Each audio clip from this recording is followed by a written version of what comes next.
Welcome back to the One Line Away podcast. I'm one of your co-hosts, Tyler Weber. And this is Cassie Weber. And in today's episode, we are going to be discussing the ins and outs of relationships while going through infertility or going through different things within your fertility journey.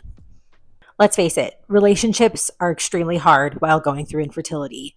Whether it's someone really near and dear to you or an acquaintance, they all can impact your fertility journey or your infertility journey in a positive or a negative way. And sometimes that also can be a reflection of what's going on in your heart, in your relationship with yourself.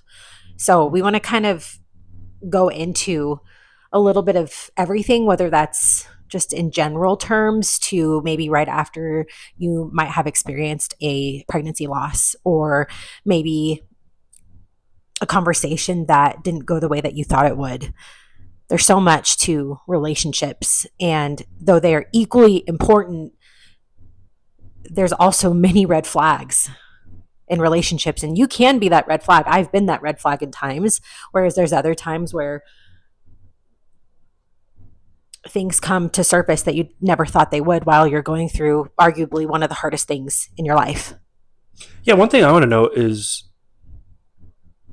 you may be the red flag in certain moments, but you have to realize that sometimes, with us doing this podcast now, we're getting our voice out there, and we're getting out there like how to approach someone who's going through this or something like that. But before these podcasts and before, other resources that are out there, most people don't know what you're going through, right? They just think you're going through something, and they may even think you're dramatic. I think people probably thought we were being dramatic in the first part of when we started going through this. And you have to have that in the back of your mind, right? Take it with a grain of salt, as I always say, because people will think that you're going through something dramatic or not fully understand what you're going through, and in their eyes it makes you look a little bit worse than what you're actually feeling. Yeah, definitely.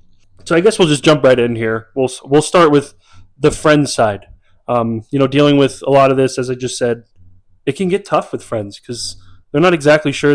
Maybe they know that you were trying, or that you're in the process of trying, and then you start going through this dark cloud, and they're like, "Oh gosh," right? Your demeanor probably changed. Your attitude towards everything probably changed. You probably don't want to go out as much, and they're probably like, "What the heck? Is it an offense on me?" And I think a lot of that, with what we've dealt with, is just trying to communicate as best you can through it. But we're going to jump into it here in a sec, that it's not always that easy. Yeah. With friendships, when it comes to friendships, there's friendship before infertility, and there's friendships during, and then there's friendships after. We don't know what that looks like after, but the before and the during, if you look at like one particular friendship, whether that's a couple or an individual, when you go back to the before, the ins and outs, how comfortable you are with that friend, what you kind of what your boundaries are. And if you don't know what your boundaries are, you'll find them out really quickly when you go into this chapter of, or just hardships in general. Yeah, definitely. So when it comes to going through infertility and the friends that you kind of enter in this space with, we've definitely experienced a lot of change and a lot of good, and definitely some heartbreaking things. There's a commitment involved with any and all friendships, and it is, two-sided, and it should be two-sided. And if I go back to, certain friendships, some friendships may have really good established boundaries. And if they do, that could mean that you may not be sharing with people what you're going through. You might be, walking into scenarios that they have zero idea what's going on behind the curtain. And I don't know what's best. I think you need to know your friendships best. But we have kind of experienced a little bit of both, on being extremely vocal and extremely transparent with when we were going through trying or treatments, or, after losing a baby. And then there was times where we were, people were left in the dark for sure. friendships were definitely left in the dark. And every journey looks different. And I know we've said that many times, but there could be things that you used to be able to do. Maybe that was drink, maybe that was go on more lavish adventures. And then maybe at some point, I know for us, at some point, we had to start saying no because our priorities changed. When your priorities change, people start to notice, especially for us. I feel like it was a big, like, just flip of a switch. It was all good. And then, unfortunately for us, it all started with loss in the beginning. And so I think that in a way helped with certain friendships because there was this vulnerability that was set on needing support from that friendship. You weren't trying to get anything from them. You just needed them to be there, be present. And I don't think things got really sticky until it was kind of like the windows we've been in, or this period of time where we are in limbo. There's so much limbo with infertility and trying to conceive and trying to just figure out life and juggle life on top of it. And so I think Tyler can definitely, I would love to hear his process of maybe developing relationships and his friendships with guys. I think it's really fascinating in ways on the guys that in his life, the friendships that he has who have really shown up in surprising ways that have meant so much to me on like the outside perspective of like the guys that are like not too proud. They're not, they've met with you where you are, even if it's, I don't know, making light of it or just saying, I'm sorry, man, I have no clue what you're talking about, or I have no clue how to relate, but I'm here for you, buddy, Yeah, it's exactly how you said it. It's them not knowing what questions to ask, which is fine. I think I've stated before that I'd much rather you ask a question than just ignore the elephant in the room, right? And a lot of the guys, like a lot of my close friends, will just say that exactly. That hey, like I don't know exactly what you're going through, but I'm sorry to hear that, right? Mm-hmm. I'm sorry that you're going through what you're going through, and then they do ask questions. They're like, what is this? And that's probably the best therapy for me is just explaining what we've been through. Yeah. There's been a lot of conversations that we've had with just about like how are you guys, which is awesome questions. I love those. Right. I mean, I love getting asked like how's Cassie, but Yeah. hey, right. I'm here. Yeah. And a lot of my guy friends always do that. They just say like, is everything you guys good? Like everything good? It's not just specific to one thing, but when you ask questions and you genuinely care, it shows that you're interested, right? It shows that you care. It shows that you've put effort into like thinking about it.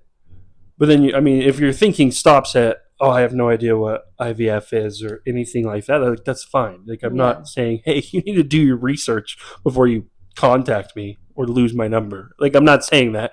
Neither of us are saying that.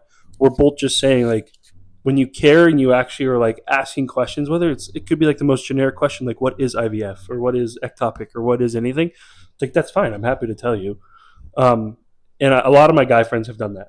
I know for me with friendships, I have never been one that's had an abundance of girlfriends. And it's crazy to think that infertility has brought me some really amazing people into my life.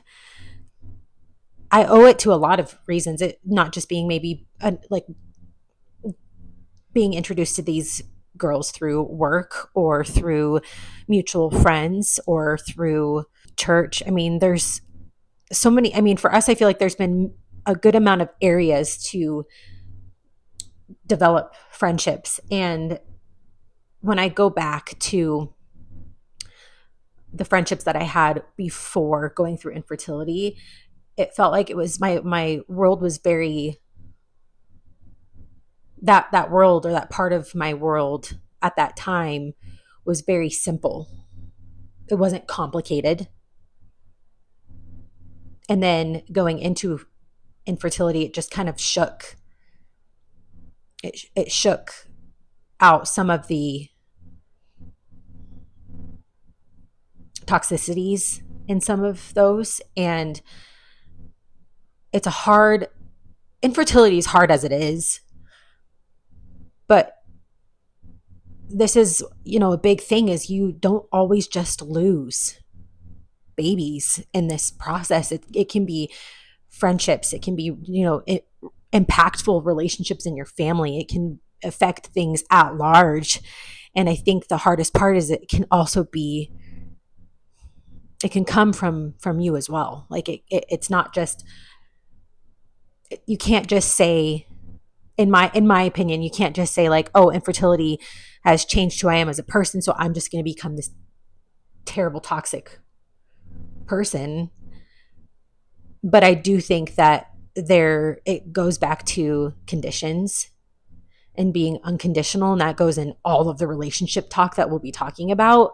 And I think what infertility did to me in certain friendships was it set a bomb off of the insecurities in certain friendships and the things that were missing and the lack of boundaries that were put.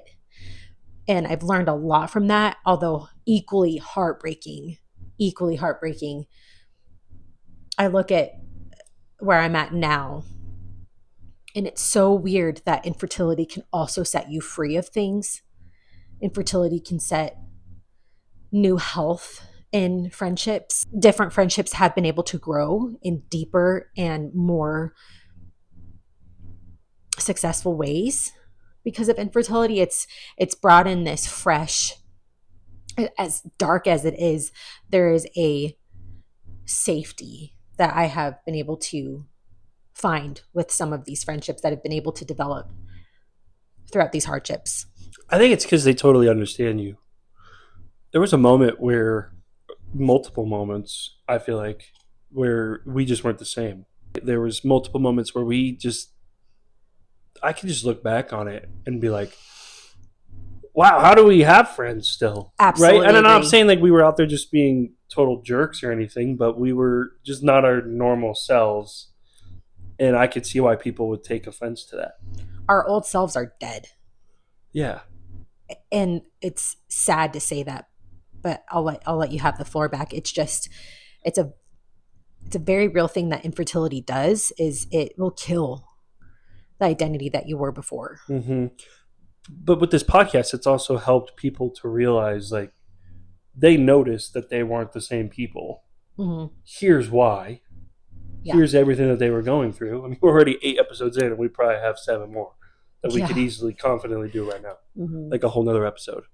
And it's not like, hey, this is our excuse for being, not the same people, but it's also giving them a reason and like an understanding of like, oh, this is why they were acting the way they did, or this is why they didn't want to go out that night, or those 4 weeks in a row or whatever it was. Or so I feel like, yes, during this it takes special friends, and I remember talking about that it takes special people to be able to understand what we've gone through and put their feet in our shoes, or I like the phrase you said, that put our glasses on. I thought that was cool. Yeah. But it takes very special people, and being able to have friends that actually lasted that, from who we were before this to now, is very cool. I think it shows that they're understanding. It shows that, yes, they care, and yes, they're right by our side. And some actually went through it, and went through what we were going through, and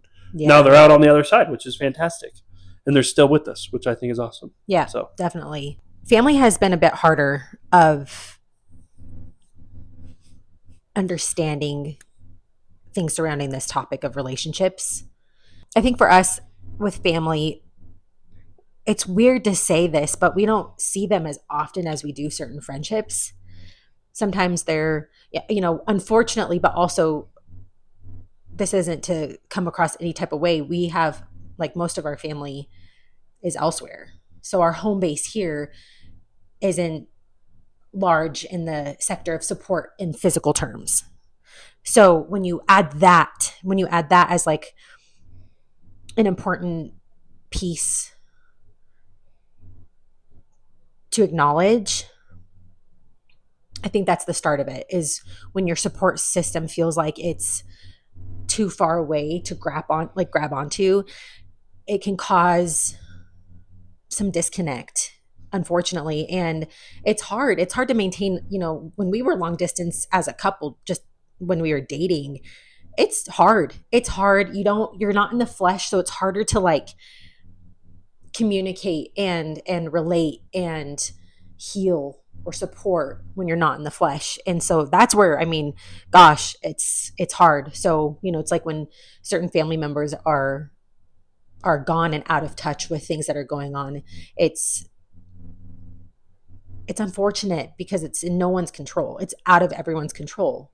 Yeah, I feel like the topic of family it's a tough one because with me being the one kid, especially on my side, that doesn't have kids yet, and we've been trying for 4 years, and it's just been one of those topics every time when you're at dinner or something of, especially in the beginning when it was, oh, you guys gonna have kids? You're like, we're trying, and then it's been, I think, as of late, everyone obviously knows we're trying now, especially with this out in the public, but it's been something that when you're going through it, and it kind of reverts back to what I talked about earlier, which maybe I don't know if people thought we were being dramatic about it, and right, like I know people from my family noticed that you and I were not the same. Yeah. I mean, I guess your family too, like they noticed, everyone noticed that we weren't the same, especially people that are close to us, and knowing that we're always joking. Mm-hmm. When it really came down to it, and just it was tough because yeah, I didn't want to go out. I didn't enjoy golf. I didn't enjoy hanging out at all last year from everything. The years before that, it was just a lot of questions of like what's the update, which was fine. We weren't really doing any like the treatment stuff for it, but we got a lot of like, okay, what's like the update, and we talk about it and whatever, that's fine. But then from like the IVF stuff, when it got deep, we had conversations with a lot of our family regarding it, which was good. But then there was a lot of questions and stuff about like, oh, are you guys going to be okay? When are you going to be you again? Which it was a couple one, which was just like, I think as we get deeper into these podcasts, it's like never, right? There's going to be a new us coming out of this, Mm-hmm. and it's because this has defined us, and this has literally laid out our future, right? It's all about the timing, and this is the timing that we're in. Right now we're in the present, and we're still going through it. We still have the same feelings that we do every single day. It just, there's moments when you're going to Christmas and going to dinner and going to anything that it's just like It's forced. Like it's forced. And I think it's on the, like, to make this an even reflection, it's hard for them too. I'm sure people, like, we used to be so easy to be around. We used to be so easy to go to dinner with or just hang out with. It was so easy. And that stopped, and it was abrupt. Like, it was very abrupt. And I think what like with relationships with our family, I think what hurts the most is I feel like, honestly, we will never be treated the same or feel like we're a part of the family in the way that we once were until we have a baby. I don't know. I agree with that to a point though, and I'm not saying like, I hope our families like listen to these podcasts. I know some people do, but I hope they like sincerely listen and are like, okay, Yeah. right, Because this it's is not what meant to be hurtful. no, this is not, it's not meant to be hurtful, and it's like we've said it multiple times, like we're not making this podcast to tell you how to react to us. No. We're not making this podcast to be like, this is how you need to talk to us from now on. We're making this podcast so then when we're at Christmas and you've asked the same question every single year, right? Or people have asked the same question every single year, or people have talked to us like, oh, like what's the update? Like, now you know how to like talk to us, right? Ask us questions. Just give me a freaking hug. Just say I'm sorry, Yeah. dude, right? There's not an elephant maybe in your room, but there's an elephant in my room, right? When everyone around me has their babies or everyone around us has their babies and or someone's pregnant, like I'm happy for you. I really am.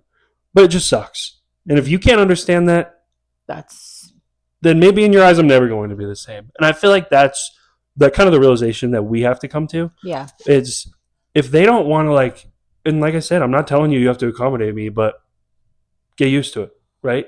Like get used to me being not in a good mood. Like it's gonna happen. I don't care. I'm over it. Yeah. I'm over the point of me trying to have to just like please everybody Put and everybody first. put everybody first and make sure that their feelings are fine. Like, Yeah. dude, I'll be happy for you. I'll be in your corner. Sorry if I'm not at your house like all the time, but like Yeah. I'm still No. here, right? And I think people in both of our families need to realize that it's like there may be moments where I'm just not. I think something I want to say that honestly I probably should have said to certain family members in our life. That's been a pretty big pain in my heart, and this does make me emotional.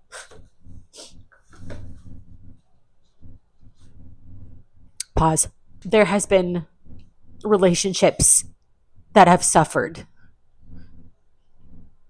because of what we've gone through. And I hate that I missed out on so much of their kids' lives up until this point. And sometimes it feels like it's too late.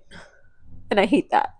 We always want these episodes and certain hard topics that we're talking about to be a true reflection on both perspectives. We want to educate and advocate for people like us as much as on the other side of seeing it from both sides of it. And I think that's probably why we've been able to maintain certain relationships into today. I'm going to give us grace for that one. You know, we talk a lot about people reaching out, which is awesome. Like the support that we've been getting before and after this podcast. When we're talking about like our friends and our family, we've had a lot of support with a lot of our friends. Some of our family have reached out once we started making this podcast and kind of dropping a lot of episodes and putting themselves in our shoes of what we've been going through. And then there's been a little bit of like standoff crickets that we've kind of dealt with, which hurts. It hurts. It hurtful. Sucks. That's what's hard is we're in the now. We're in the working process of all of these things. And we don't have all the answers. We don't have all of the understanding. And so I think that when it comes to relationships,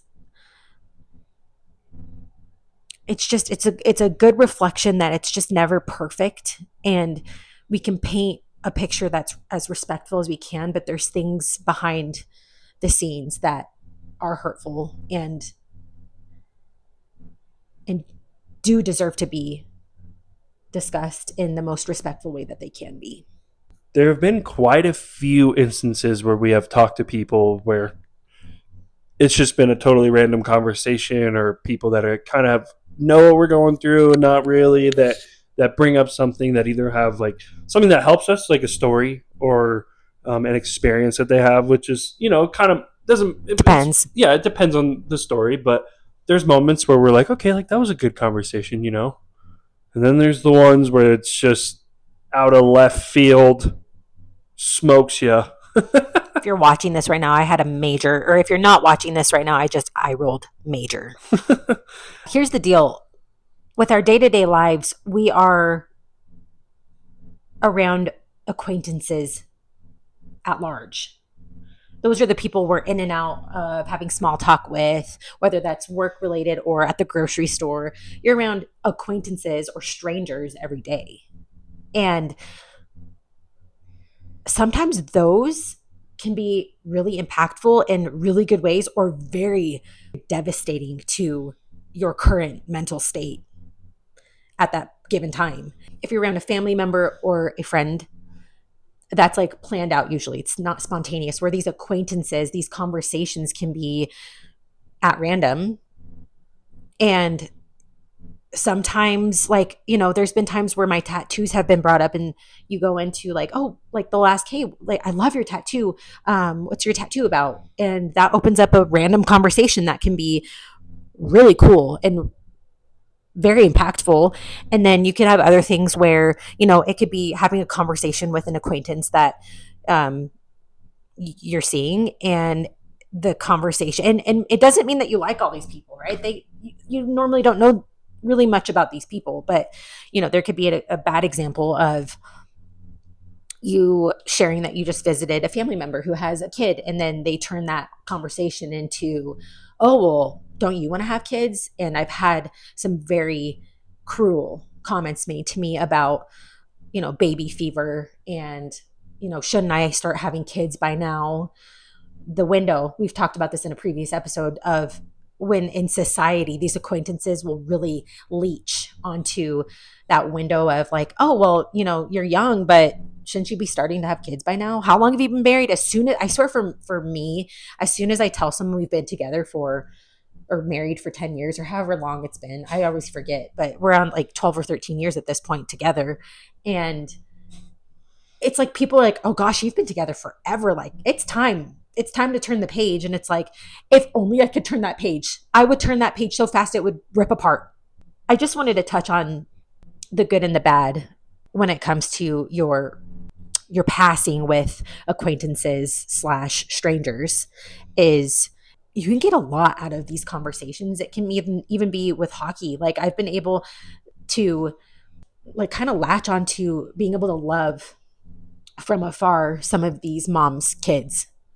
And again, that's a whole, I mean, we've probably talked about it. I know we've talked about it, but not in great depths of why we keep ourselves busy. And we've been able to, there's been a door opened to be around kids in hockey. And though that's a lot on your plate, for me, I get to be on the back end and just, yeah, growing relationships with some of these families that Tyler coaches.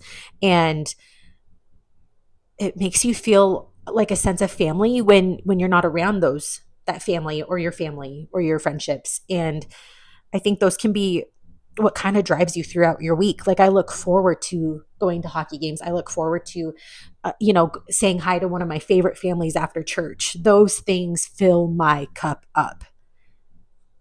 I could be talking about the rain. I could be talking about the snow that's outside right now. I could be talking about pizza or milkshakes. It's, though it can be so random, those are the things that are something to definitely reflect on. So this is just a question for you. I just kind of came up with it. Yeah. And I'm curious, with how much that we've gone throughout this, if you have like an instant nowadays, because before we've kind of ran into it where before we started doing this, sometimes talking about it randomly like helped us. If you meet someone at like a grocery store or just like someone, yeah, whatever it is, and they bring up infertility, how much are you divulging? Like, how much are you talking about it? Are you just trying to talk about you? Or are you just trying to talk about them?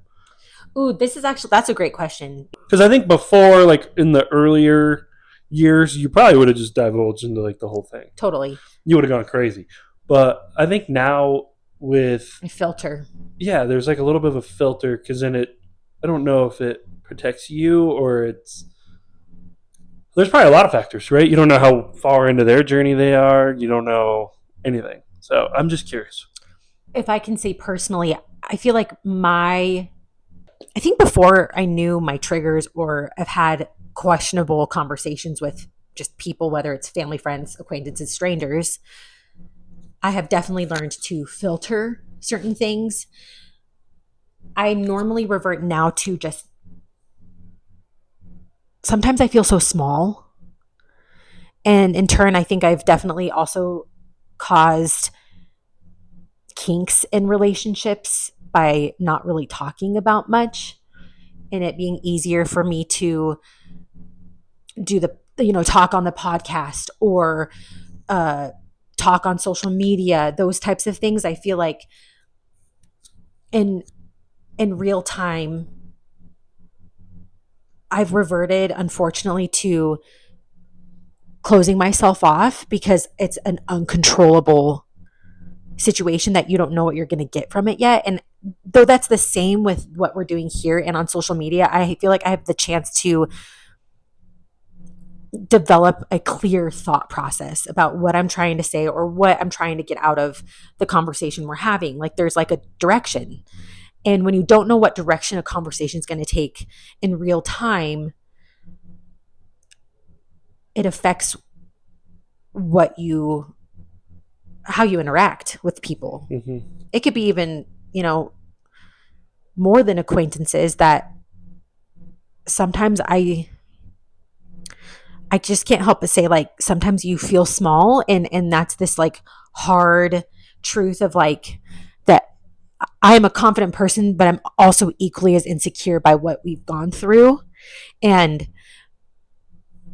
I don't want to make it about me all the time. I don't want to feel like I'm competing with someone's hardships. Like my story's worse than your story. Yeah, I think that that's because of the things that we've gone through up until this point with like the infertility world of who's had it worse or who's had it better or who's had it easier or harder or whatever. It's just not my heart. It's not my heart. I feel like I'm very sensitive to my safe places. Like my safe places are my home. My safe places are with certain people. And when I'm not in a safe place, even if I'm with a safe person, like if I'm in an environment that I don't feel comfortable with discussing certain things, I won't. And that sucks too, because even I hate that sometimes I'm with people that really are rooting for us and love us. And I kind of go back and revert back to like maybe old ways. And I hate that. But it's again, this whole journey is not perfect. Mm-hmm. I might do it all right tomorrow, but then next week hurt someone along the way because, I pulled back on something that, they almost felt like they were getting traction with me and growing with something. And then I cowered down and it's ever changing. And I hate that about the inconsistencies that you deal with relationships and going both ways with it. Turn your question back to you. I think I want to get better at it because I feel like there's multiple stages to that question. There's you sit down and they're going through kind of like something similar than what you're going through, then you kind of like are going back and forth. Maybe they're not as far along in their journey as we are. Mm-hmm. So then you start saying a whole bunch of stuff, and I wouldn't want to be like terrify them or realize it. A lot of it for me is just gauging like kind of where they're at, especially in that moment, to be able to say, and like, what if they're farther? Then it's like, okay, well then let's talk. we can have a conversation about all this. But I think one of the biggest fears is someone talking to me about that's never been through it. And the only reason is because like, I know genuinely they want to hear it, but it's that glaze over effect that we've mentioned, right? Where you just spill out every single thing that has happened, and they're just like, oh, it's what? Yeah, and you're like, what'd you just say? You spend all this energy and time. It's so much energy. Okay, never mind. You have any questions? Yeah. It's one of those things, but. No, I feel like I want to get better at just asking questions and trying to help them in their journey rather than someone trying to help me, because I'm not saying I'm a counselor, but I know how to handle like kind of what we've been through already. Obviously we're not done yet, but I know how to handle it. I know how to process it, and I don't really want someone trying to tell me what to do. Or this worked for me. I'm like, yeah, cool. Yeah, validation. Validation. That's for me. Yeah, a great start. I think I'm at that stage now where I just want to try to help people in their journey. Yeah. Not saying like, oh, I'm too cool for getting help, but it's just like, I went through that dark phase. We've been through that dark phase, and I've kind of like worked myself out of it. Let's say for the most part. There's always going to be moments. Well, there's a day that you'll be great, and then there's going to be a day where it's like you're fighting for your life that day, and that's just Part of it. part of it. But I think it's us getting to this point where we've understood that that's going to happen, rather than it smacking you in the face when you're least expecting it. And you're Daily. like, okay, well, I can't do anything then today. Mm-hmm. Now it's like, okay, well, we have a responsibility of, either if it's going to work or showing up to something or not showing up to something. It's ever changing. What I've learned the most to do with this whole relationship topic is kind of two things. When I was going through some of the hardest events or procedures or losses, I remember how people made me feel. I just want to be the person that I needed when I was going through this journey or specific events within this walk that we've been on. I want to be the person that I was dreaming of having as a support in that time. And it's not that I didn't have that, but I think I'm trying to take pieces of those instances or reflections, and it's in turn like I feel like words are so important. They can be dire, and they can also be extremely damaging to someone going through infertility or loss. And I want to be that one person that can show up for someone in the way that I knew that I needed it best then. There was a lot of thoughts and a lot of reflection in this episode today. And if you made it to this part of the video, I'm thinking this one was probably a long one just based on our rambling. But we hope that, on the editing side, it's clear and helps someone out there with this subject.